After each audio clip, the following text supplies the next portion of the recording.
The Anthrax dragnet.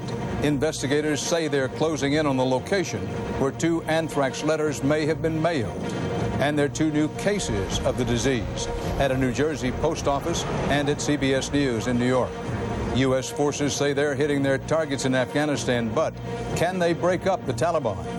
And Eye on America, a new challenge for the Postal Service, protecting their workers and you.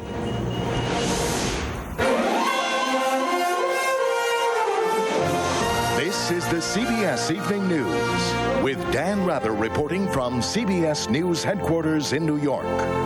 Good evening. 2 more cases of anthrax were confirmed today, both of them women. One works in a New Jersey post office that handled 2 letters containing anthrax. The other works in my office as my assistant here at CBS News in New York. Both women contracted skin anthrax. Both are being treated and doing well. The source of the anthrax at CBS has not been determined, but we are now the 3rd major television network news organization to be targeted, and it brings to 6 the number of people diagnosed with anthrax this month. As for who may be behind all this, CBS's Jim Stewart has the latest tonight on the investigation. More and more, all of the recent anthrax outbreaks are starting to look like the work of the same person or persons. Investigators now say the same type of anthrax spore seen in the first case discovered in Florida was also in the letter sent to NBC headquarters and the one sent to Senator Daschle. Tests are still being conducted on the type spore used in other cases, including the one today at CBS News. And say officials, upon further examination, the spores don't look to be as high grade as first thought. It looked to be run-of-the-mill. They're sensitive to all antibiotics. Those discoveries led officials to try to put the anthrax threat in perspective by laying out all the numbers. Thus far, the FBI has responded to 2,500 suspected anthrax threats across the country, but has actually found the bacteria in only 3 locations: Boca Raton, Florida, Washington, D.C., and the New York, New Jersey area. And although 4,000 people have been tested, just 36 were found to be exposed but disease-free. Only 6 others were actually infected, one of whom died. Meanwhile, the FBI and Postal Service announced a $1 million reward for whoever mailed the letters. The mailing of anthrax is a terrorist act.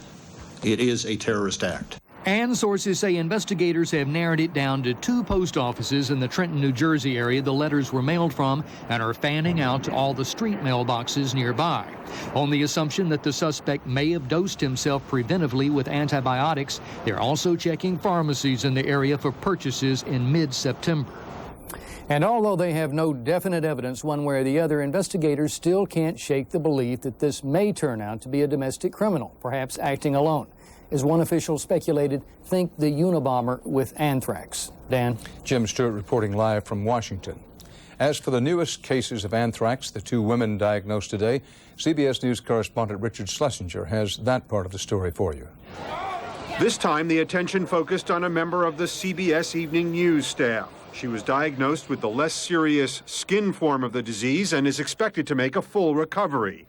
Unlike previous cases where authorities identified actual letters contaminated with anthrax, so far no letter has been discovered here.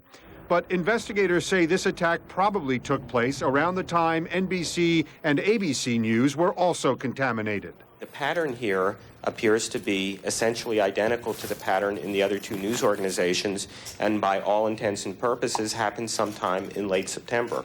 Outside Trenton at the postal facility that handled contaminated letters sent to NBC and Senator Tom Daschle, one worker was diagnosed with anthrax and another tested positive for exposure to the disease. Who's behind the attacks? Former FBI agent Rick Smith says whoever it is knows more about how to make people scared than how to make them sick. If you had the ability to contaminate 1 million people, you would do it. If you don't have that ability, you would send letters to Congress and the media to get the most reaction, the most bang for your buck. The reaction is far more widespread than the disease, and officials are spending as much time urging people to calm down as they are discussing details of the latest outbreak. People should just not overreact to this. They should just, I know it's hard to say this, but you got to keep saying it, that is to relax and deal with it, work with it. Well, it's easier to work with the threat of anthrax now than it was just a few days ago. The evening news worked out of this studio all day. We were never told to evacuate because officials now have more experience with the disease than they did before when other newsrooms were emptied after anthrax was discovered. Dan? Richard Schlesinger, thanks. On Capitol Hill, the main buildings and hearing rooms were closed today for anthrax testing. It was standing room only as senators tried to conduct businesses in tiny offices.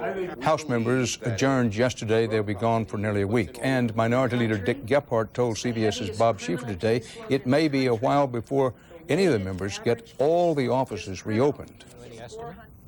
It'll take some weeks. This is a major job to decontaminate. They may have to decontaminate the part of the ventilation system. That's hard to do. You and other House leaders have taken some real heat today in several newspapers around the country for deciding to adjourn yesterday. Are you still convinced you did the right thing? I'm confident we did the right thing.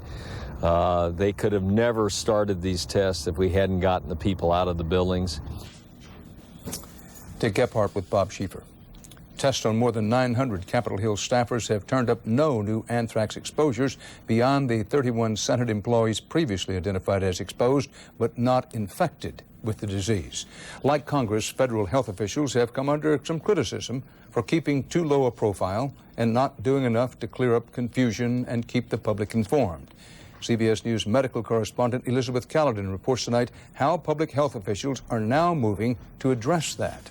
A critical thing for about 40 doctors at UCLA's Children's Hospital took a break from busy rounds this afternoon to get a quick lesson on how to find anthrax. We can all be experts in it in a pretty short period of time, and you will be before this broadcast is over.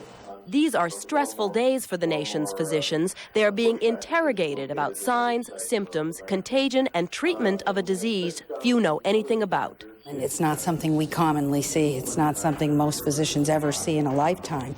This is the first time since anthrax appeared in Florida that the Centers for Disease Control has issued any type of guidance to the nation's doctors. Should I order that extra laboratory test, as unlikely as it might be? The agency's silence has been a concern even for former employees watching the crisis unfold.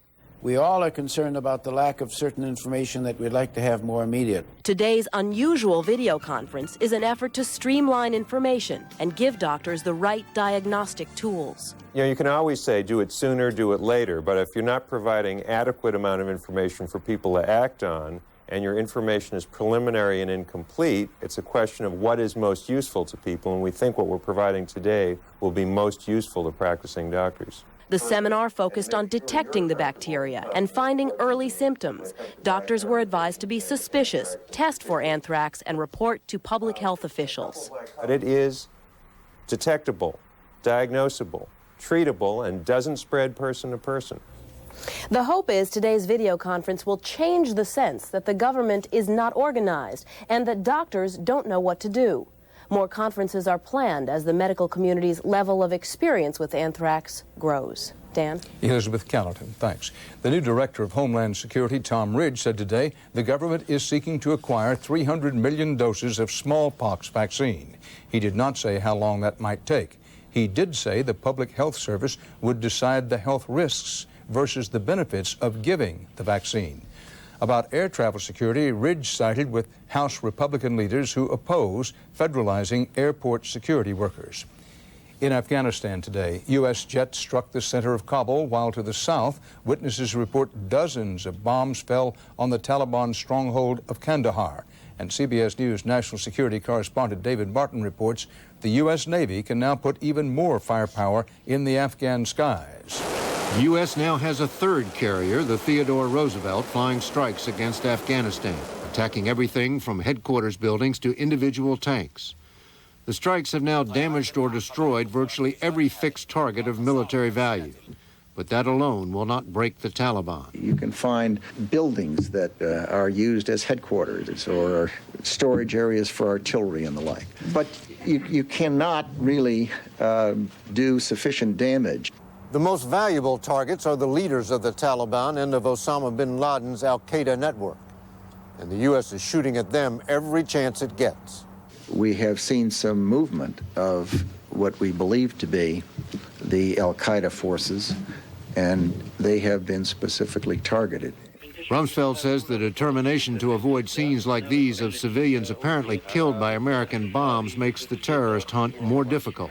The Al-Qaeda and the Taliban are using mosques, they're using heavily populated areas for their command and control and for their gathering places purposely. In northern Afghanistan, F-15 Eagles, probably the most accurate ground attack plane, again struck frontline Taliban troops. And Rumsfeld says more aid for the rebels fighting the Taliban is on the way. What's different today is they have some help.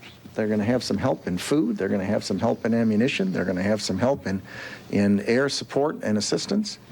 More and more Taliban soldiers, including some of their commanders, are going over to the rebel side. But there is no sign the rebels have yet scored any breakthroughs. In fact, they were driven back from one key airfield they are trying to take. David Martin, CBS News, the Pentagon. A man accused of plotting terrorism in France reportedly told a judge that Osama bin Laden's Al-Qaeda terror network is not independent, but, quote, an integral part of the Taliban regime in Afghanistan. The Associated Press says the French-Algerian suspect testified that since May, more than 3 months before the September 11th attacks, Taliban leaders have held veto power over Al-Qaeda operations. President Bush is halfway around the world tonight to attend a summit of Asian-Pacific nations. CBS's John Roberts reports the president is in Shanghai trying to help ensure that these nations, China especially, stay in the fold in the coalition to fight terror. Shortly after touching down in Shanghai, President Bush made a sharp turn in U.S.-China relations. A regime the White House has often been at loggerheads with suddenly became, in the Secretary of State's words, enlightened. We have an excellent relationship with China right now, and I think as a result of President Bush's visit, that relationship will grow and improve and thrive. The language is light years away from the sharp rhetoric Mr. Bush used during last spring's spy plane incident and the campaign when he declared China a strategic competitor. It is crucial that Beijing now become a strategic ally in the war on terrorism, says America's former ambassador to China, James Lilly. He's got to talk to these people. He's got to explain our position. He's got to try to get them on board. I think this is absolutely critical. The White House wants not only moral and political support from China, but whatever information Beijing may have on bin Laden's network. China will ask for solidarity in its own fight with terrorism and may also seek concessions over human rights in Taiwan. When he meets later today with Chinese President Jiang Zemin, President Bush is expected to declare a new beginning to an old relationship, keeping in mind the lessons of the past. People fall in love again. And there are people in the United States, even in our government, that get very romantic when China gets nice. And the Chinese can play this like a yo-yo. The White House insists it will not budge on issues like human rights in exchange for China's support for the war on terrorism. The president wants to build an image of cooperation, not compromise. John Roberts, CBS News, Shanghai. A federal judge in New York City today sentenced 4 convicted terrorists to life in prison without parole for bombing 2 U.S. embassies in Africa. Security was tight at the courthouse, just a few blocks from the rubble of the World Trade Center. Prosecutors say Osama bin Laden personally ordered the 1998 attacks, which killed 224 people, including 12 Americans. Next here on the CBS Evening News, Eye on America. You've got mail, a new challenge for the Postal Service to make sure it is safe. Tonight's Eye on America is a hard news look at something most of us rarely give a second look until now. The mail we open every day. A few high-profile cases of anthrax by letter sent to specific targets have raised questions. CBS's Byron Pitts went looking for answers about what the U.S. Postal Service is and is not doing. Across America, from postal workers to post offices, there are symbols of patriotism on the outside, signs of precaution on the inside. Employees who handle the nation's 680 million pieces of mail daily now have the option of wearing plastic gloves and masks. The mood is really calm but careful. Caution after letters laced with anthrax were delivered and opened in offices in Florida, New York, and Washington. All of the mail that enters Manhattan passes through here, 21 million pieces per day. And along with every envelope, the realization the U.S. Postal Service does not have the resources to inspect every item. Can you guarantee, with the volume you deal with, that anthrax or some other biological chemical won't go through here? Well, I don't think anyone can guarantee anything these days. And now a postal worker in New Jersey has tested positive for anthrax. So like every other company in the country, the question facing the Postal Service, how do we protect our employees, our customers, the American public? This is really a tragedy in terms of the Postal Service. Postmaster General John Potter says new internal safety measures are in place, and postcards with safety tips will go out to all customers. 137 million addresses this weekend. The key here is what happens with the American public. If they continue to use the mail, if they continue to have confidence in the mail, we will be okay. And we're counting on Americans to do that. For now, the post office remains the cheapest way to move the mail. Analysts say prices could go up to cover the cost of new security measures. FedEx, for example, requires an ID with every package. You can send things anonymously to the post office. That's literally why all the packages laden with anthrax have been delivered via the post office. Neither snow nor rain goes the motto, but that's the weather. This is war. In New York, Byron Pitts for Eye on America.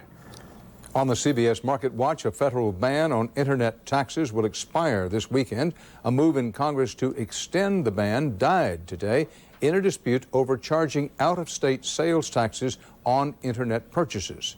Stocks closed mixed today. The Dow lost 69 points. The Nasdaq was up 6. Ahead on the CBS Evening News, the next stop could be Afghanistan. The Screaming Eagles of the 101st Airborne prepare for battle. The anthrax attacks. Tomorrow, see Fighting Fear with the Facts, a special report that will help you put panic to rest. America on Guard on the CBS Evening News with Dan Rather. In the Middle East, bombs and gun battles killed at least 7 people one day after an Israeli cabinet minister was assassinated. The murdered official was buried with military honors in Jerusalem today. In the West Bank, a car explosion killed 3 Palestinians, including a militia commander on Israel's most wanted list.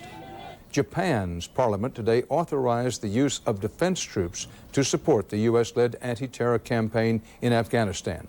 The legislation limits Japanese military units to transport and supply missions in non-combat areas. That keeps it within the bounds of the pacifist constitution Japan adopted following World War II. From D-Day and the Battle of the Bulge to Vietnam and Desert Storm, the Screaming Eagles of the U.S. Army's 101st Airborne Division have been among the world's most elite fighting units. And now, CBS's Bob McNamara reports they're getting ready to fight again. Through a night vision lens, soldiers of the 101st Airborne Division simulate a helicopter and ground assault on an enemy-held town. Monitored by infrared cameras, the exercise drills combat units in the peril and possibility of urban warfare. Not just fighting door to door, but room to room. The tasks that I train this force on here are similar tasks they'll have to do should they go to Afghanistan or anywhere. Though waged with blanks and scheduled long before the September 11th terror attacks, the mock battle took on a state of real war purpose. It's good because it teaches you the realism of it, how violent it is, and how hard of a fight it is to take a town. At military bases across this country, if I get within range, I can reach out and touch somebody. As units ready in case of a call-up, combat training has intensified for those who fight on the ground and in the air. That's what I've trained 13 years in the Air Force to do, is go do those types of missions. So would I like to do it? You bet. A creed of the combat trainer is, the more you sweat in peacetime, the less you bleed in war. So if we train good here, we're going to fight good over in Afghanistan. And for soldiers who could be called to combat duty any day, it is not peacetime anymore. Bob McNamara, CBS News, Fort Polk, Louisiana. Now, the same Caltrate that helps fight bone loss may help your colon too. In a recent study, Caltrate helped reduce the risk of recurrence of colon polyps, a risk factor for colon cancer. The same Caltrate you take for your bones, now for colon health too. Tired of struggling down glass after glass of powdered fiber for regularity? This person voted out of Survivor Africa and find out what really went on. Wake up to what's happening tomorrow morning on The Early Show with Bryant Gumbel and Jane Clayson. What happened to a respected and loyal colleague and beloved friend here at CBS News today drove home the point in a very personal way that it has been just over 5 weeks now since everything changed and the threat of terror in this country became a real part of everyday life. The most visible symbol is a scarred piece of New York City where the World Trade Center stood until murderers brought it down September 11th. Vice President Dick Cheney made his first visit today to what many call Ground Zero. The recovery workers refer to it simply as the site.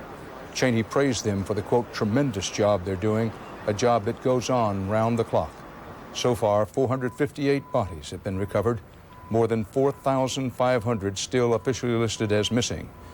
And while the threat of terror, whether through the air or the mail, is with us, always now, fear need not be. The rescue workers who gave their lives taught us that with their courage. And that's part of our world tonight. We invite you to join us again tomorrow for the CBS Evening News. Dan Rather reporting. Good night. For news 24 hours a day, CBS.com on the internet and on our interactive partner, America Online, at keyword CBS News.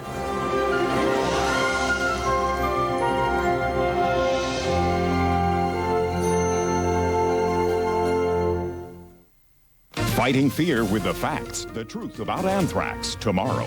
Experience CBS News.